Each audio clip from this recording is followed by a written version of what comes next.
Hello everyone, welcome to profound education. आज की इस वीडियो में हम 3 और एग्जाम्पल्स देखेंगे इनइक्वालिटीज़ के। इन 3 एग्जाम्पल्स के बाद प्रोग्रेस शुरू हो जाएगी एंड जितने क्वेश्चंस अभी तक हमने कर लिए हैं उन पर बेस्ड ही वो प्रोग्रेस रहेगी। अभी तक जितने भी क्वेश्चंस कवर किए हैं उनको कैसे आपने फाइंड आउट करना है, तो इसके लिए सारी वीडियो ज़रूर देखें क्योंकि जितने भी कॉन्सेप्ट्स हैं आपके वो क्लियर हो जाएंगे क्वेश्चंस करने के। स्टार्ट करते हैं एग्जाम्पल से। एग्जाम्पल नंबर 10 है ये, सॉल्व द इनइक्वालिटी। ये इनइक्वालिटी एक कंपाउंड इनइक्वालिटी है जो कि हमने लास्ट क्वेश्चन में भी देखा था। यहाँ पर क्या ऐसी वैल्यू होगी x की जो -2 से बड़ी होगी लेकिन 8 से छोटी होगी। तो इस केस में वही हमें यहाँ से ये सारे जितने भी एलिमेंट्स हैं x के साथ उनको हटाना होगा और x को अकेला करना होगा। तो मैंने बताया था आपको कि इसके लिए सबसे पहले जो भी उसके साथ प्लस या माइनस हो रहे हैं और अगर ब्रैकेट में है तो ब्रैकेट वाले पहले सॉल्व कर लीजिए जो बाहर है ब्रैकेट से। स्टार्ट करते हैं। Multiply the given equality by 5। अगर मैं 5 से मल्टीप्लाई कर दूं या आप चाहें तो 1/5 को मल्टीप्लाई कर सकते हैं 4 से देन 3 से, तो ये 3/4 और 4/5 आ जाएगा। तो जब भी हम फिर एलिमेंट्स को सॉल्व करेंगे तो उनको फ्रैक्शन में लेकर ध्यान में रखते हुए तब उसको रिमूव करेंगे। उस चीज़ को मैं फ्रैक्शंस को अवॉइड कर रही तो मैंने फ्रैक्शन वाली वैल्यू को ही हटा दिया मल्टीप्लाई करके 5 को। 5 मल्टीप्लाई होगा तो यहाँ भी होगा, तो ये मल्टीप्लाई होगा तो ये इससे कैंसिल आउट हुआ, हमारे पास आया 4 - 3x एंड ये हो जाएगा 40। अब 4 यहाँ से हमें रिमूव करना है तो ये पॉजिटिव का 4 है तो -4 हम ऐड कर लेते हैं। ये हमने यहाँ पे ऐड कर लिया तो हमें यहाँ मिलेगा -14 एंड ये हो जाएगा -3x एंड देन उसके बाद ये हमें मिलेगा पॉजिटिव का 36। -3 को यहाँ से हटाना जो कि एक नेगेटिव नंबर है, तो नेगेटिव नंबर को डिवाइड करना होगा। डिवाइड करेंगे तो इनइक्वालिटी है जो हमारी वो रिवर्स हो जाएगी। और आपको यहाँ पे ध्यान रखना है कि इस इक्वालिटी में इक्वल्स टू भी है, इसमें नहीं है। इनके लिए वैल्यू कंपेयर करेंगे तो वो इक्वल भी होनी चाहिए, तो अभी उसको हम नहीं देखते हैं। यहाँ पर इक्वालिटी इक्वल हो जाएगी, हमारे पास ये इक्वल्स टू में भी रहेगा 36/3 माइनस का, और ये कैंसिल आउट हो जाएगा पॉजिटिव का x एंड ये हमें देगा पॉजिटिव का 14/3। अब अगर मैं इसको नेगेटिव से पॉजिटिव साइड में लिखूं तो ये नेगेटिव वाली वैल्यू मेरी यहाँ आ जाएगी and then less than equals to x और लेस देन 14/3। नाउ अब हमें फाइंड आउट करना है, इसको फाइंड आउट करेंगे आप तो आपको ये चीज़ यहाँ पर दिखेगी कि x की वैल्यू इक्वल्स टू हो सकती है -12 के। तो दो वैल्यूज जो आई हैं उसमें क्लोज ब्रैकेट यूज होगा -12 के लिए, लेकिन 14/3 जो वैल्यू है उसके लिए ओपन ब्रैकेट्स यूज होगा। तो हमारे पास इनइक्वालिटी होगी, इसमें सर्कल रहेगा फिल और इसमें नहीं रहेगा, और डार्कन कर देंगे इस एरिया को क्योंकि इन दोनों के बीच की वैल्यूज ही x की वैल्यू हो सकती है। अब हमारे पास वैल्यूज आ गई है, उनको पुट करके देख लेते हैं। पहली वैल्यू मेरे पास आई है -12 और 14/3 के बीच की वैल्यूज होनी चाहिए, और जिसमें -12 भी हो सकती है। मैंने यहाँ पे अगर -12 पुट कर देना है, -12 को मल्टीप्लाई करेंगे 3 से तो आपको पॉजिटिव का 36 मिलेगा एंड पॉजिटिव का 36 को आप ऐड कीजिए 4 से तो ये हो जाएगा 40 एंड 40/5 डिवाइड करेंगे तो हमें 8 मिलेगा। तो 8 टाइम्स होता है 45 के, यहाँ पर वैल्यू आ जाएगी 8। तो क्या 8 के इक्वल हो गया ये? हाँ, ये 8 के इक्वल हो गया, मतलब ये इक्वालिटी में सेटिस्फाई कर गई। और वो 8 जो होगा वो छोटा होगा हमेशा, वो 8 जो होगा वो बड़ा होगा हमेशा -2 से।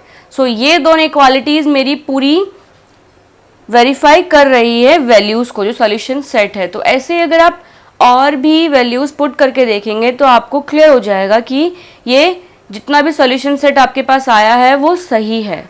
ऐसे आपने क्वेश्चन को वेरीफाई कर लेना है। अगला क्वेश्चन देखते हैं। अब अगला क्वेश्चन है एग्जाम्पल नंबर 11 है ये, सॉल्व द इनइक्वालिटी। ये एक इनइक्वालिटी आपको गिवन है और इसके लिए ग्राफ भी ड्रॉ करना है। सबसे पहले आप देखेंगे कि एक पहला क्वेश्चन है जो फ्रैक्शन में है एंड यहाँ पर ये भी वेरिएबल है, ये भी वेरिएबल है, लेकिन वेरिएबल एक ही है जो कि x है। अब इसके लिए हमें इनइक्वालिटी कह रही है कि x पर जो वैल्यू जाएगी वो वैल्यू पुट करने के बाद अगर ये इनइक्वालिटी सॉल्व होगी तो आपको वो वैल्यू छोटी होनी चाहिए 2 से। 2 से छोटे होने का मतलब है कि वो हो सकती है 1, 0, -1, -2, तो 2 पॉजिटिव नंबर हो गए, 0 हमारा न्यूट्रल रहता है, एक पॉजिटिव नंबर हो गया एंड बाकी के सारे नेगेटिव नंबर हो गए। तो यहाँ पर इस पूरे को सॉल्व करके 1, 0 या -1, -2 ये वैल्यूज हो सकती हैं सॉल्व करने के बाद। तो हमें फाइंड आउट करना है कि x की क्या वैल्यू होगी, x का सॉल्यूशन सेट क्या होगा जो वैल्यू पुट करने पर यहाँ पर हमें इनइक्वालिटी ये ट्रू हो जाए। फ्रैक्शन के केस में मैं आपको बता दूं कि थोड़ा सा अवेयर हो केस में हमें ध्यान रखना होता है क्वेश्चंस को सॉल्व करने का। तो पहले चेक कीजिए यहाँ पर ये x की वैल्यू अगर मैं यहाँ पर 2 पुट करती हूँ तो ये मेरा 0 हो जाएगा, लेकिन ये इस केस में 0 नहीं हो सकता क्योंकि इनइक्वालिटी यहाँ पर इक्वल्स टू नहीं है। तो इक्वल्स टू नहीं है मतलब इसकी वैल्यू मेरी -2 नहीं हो सकती। तो यहाँ पर इस केस में सबसे पहले इस वाले जो LHS पार्ट है इसको पूरे को सॉल्व कर लेंगे। तो उसके लिए मैं इस 2 को लेफ्ट हैंड साइड ले आऊंगी, इसको सॉल्व कर लेंगे। तो हमारे पास 2x - 5 बाय x + 2 माइनस का 2 एंड लेस देन 2 माइनस का 2 आ जाएगा। तो इसको अब हम सॉल्व कर लेंगे। यहाँ पर x + 2 है, कॉमन करेंगे तो 2 की मल्टीप्लाई होगी x + 2 के साथ, तो ये हो जाएगा 2x + -4, 2 माइनस का 2 है जो मल्टीप्लाई हो रहा है x और 2 के साथ, तो ये हो जाएगा -2 - का 4 बाय x + 2 एंड 2x वाला एंड 2x वाला सॉल्व हो जाएगा। तो हमें मिला कुछ इस तरीके से -9 बाय x + 2 लेस देन 0 ये हो गया है। तो अब इस केस में आप देखेंगे कि जो आपके पास ये वाली वैल्यू है -9 एंड जो आपका डिनोमिनेटर में वैल्यू आई है x + 2, ये वैल्यू -9 हमेशा छोटी होगी 0 के, जो कि एक ट्रू है।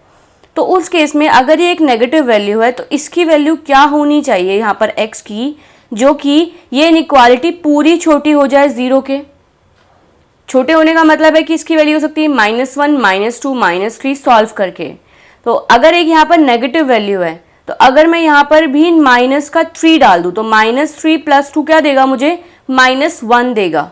तो -1 देगा तो माइनस से माइनस कैंसिल आउट हो जाएगा, तो मेरे पास वैल्यू आ जाएगी 9 पॉजिटिव की। क्या पॉजिटिव का 9 कभी भी छोटा हो सकता है 0 से? नहीं। तो इस केस में मुझे यहाँ जो वैल्यू पुट करनी होगी वो हमेशा एक पॉजिटिव वैल्यू होगी या वो 0 हो सकता है, क्योंकि अगर मैं यहाँ पर -1 पुट करती हूँ तो भी ये चीज़ पॉसिबल है, क्योंकि -1 के केस में भी मुझे ये पॉजिटिव मिलेगा।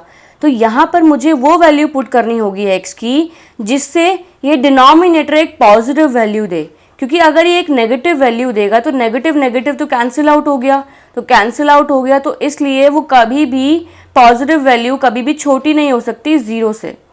तो यहाँ पर हमें इसके लिए वैल्यू जो चाहिए होगी वो एक पॉजिटिव वैल्यू होगी, ताकि वो डिनोमिनेटर और न्यूमरेटर हमें एक पूरी वैल्यू दे नेगेटिव वैल्यू। तो नेगेटिव वैल्यू हमेशा एक छोटी वैल्यू होगी 0 से। आई होप ये आपको क्लियर हो रहा है यहाँ से कि ये नेगेटिव है तो हमें इसकी वैल्यू कैसे चाहिए होगी, इसकी वैल्यू हमें एक नेगेटिव नहीं चाहिए होगी वैल्यू। x की वैल्यू पुट करने पर हमें सॉल्व करके एक पॉजिटिव वैल्यू मिले, तो पॉजिटिव मिलेगी तभी ये पूरी होल हमारे पास वैल्यू छोटी हो जाएगी 0 से। तो इसके लिए हम यहाँ लिख सकते हैं, लेकिन a/b < 0 है तो a की वैल्यू तो छोटी हो गई 0 से, तो उसके लिए b की वैल्यू बड़ी होनी चाहिए 0 से, क्योंकि एक नेगेटिव और एक पॉजिटिव वैल्यू ही आपको एक नेगेटिव वैल्यू देगा हमेशा, और वो नेगेटिव वैल्यू ट्रू होगी, इस इनइक्वालिटी को ट्रू कर रहा होगा वो, जो कि छोटी होगी 0 से। सो इसके लिए हमने फाइंड आउट कर लिया, हमने यहाँ लिख लिया कि -9 तो छोटा है 0 से, लेकिन x + 2 की वो क्या वैल्यू होगी x की जिससे हमें ये ट्रू हो जाए इनइक्वालिटी। तो उसके लिए x + 2 > 0 होगा। यहाँ हमने x + 2 को b लेट किया और a को -9, तो उसके लिए ये -9 < 0 ये ट्रू हो गया, एंड इसके लिए x की वैल्यू हो जाएगी -2। तो x की वो सारी वैल्यू होगी जो -2 से बड़ी होंगी। तो बड़ी होने का मतलब है कि वो -1 हो सकती है, 1 हो सकती है, 0 हो सकती है और सारी पॉजिटिव नंबर्स, तो इनफाइनाइट पॉजिटिव नंबर्स इसमें हमारे हो सकते हैं x के लिए। तो यहाँ पर इस एक्सप्रेशन से मुझे सॉल्यूशन सेट मिल जाएगा क्योंकि इससे तो कोई वैल्यू नहीं मिल रही है, ये ट्रू हो गया है, लेकिन x की वैल्यू मुझे यहाँ से गेट हो रही है। सो सॉल्यूशन सेट यहाँ पर क्या होगा, x की वो सारी वैल्यू होंगी जो -2 से बड़ी होंगी। तो यहाँ पर हम लिख लेंगे therefore solution set of the inequality is -2, infinity. तो ये इन्फिनिटी तक जाएंगी सारी वैल्यूज, इनफाइनाइट वैल्यूज होंगी ये सारी -2 से जो आगे होंगी। एंड इनइक्वालिटी में इक्वल्स टू नहीं है अभी तक में, तो ये वैल्यू इक्वल भी नहीं होगी, तो इसलिए हमने ओपन ब्रैकेट यूज़ किया है -2 के लिए। सो सॉल्यूशन सेट हमने बना लिया। अब ग्राफ क्या होगा इसका, -2 के लिए होलो सर्कल रहेगा, तो सर्कल आपने फिल नहीं करना है क्योंकि क्लोज नहीं है -2 और वैल्यूज़ की इक्वल नहीं होगी x की -2 कभी भी, और वो जाएगा पॉजिटिव वैल्यूज़ रहेंगी वो सारी। तो सारी जितनी भी वैल्यूज़ हैं वो राइट हैंड साइड वाले को आप डार्क इन कर दोगे नंबर लाइन पे। तो राइट हैंड साइड वाली लाइन डार्क इन कर दी है, तो ये हमारा इसका ग्राफ आ गया है। तो ऐसे आपने क्वेश्चन को पहले देखना है कि इनइक्वालिटी क्या कह रही है, उस हिसाब से हम उसका सॉल्यूशन फाइंड आउट करेंगे। एंड जैसे मैंने आपको बताया ये हमारे पास -9/x+2 आ गया, तो कैसे आपने आइडेंटिफाई करना है कि वैल्यू सेटिस्फाई करे इनइक्वालिटी को, तो वो चीज़ हमने यहाँ पर ऐसे करके देखना है। अगर आपको हमारी वीडियोस पसंद आई है तो लाइक करें, हमारी आगे आने वाली वीडियोस में अपडेट रहने के लिए सब्सक्राइब करें, और दोस्तों अगर आपके कुछ सजेशंस हैं तो हमें कमेंट करें। Thank you.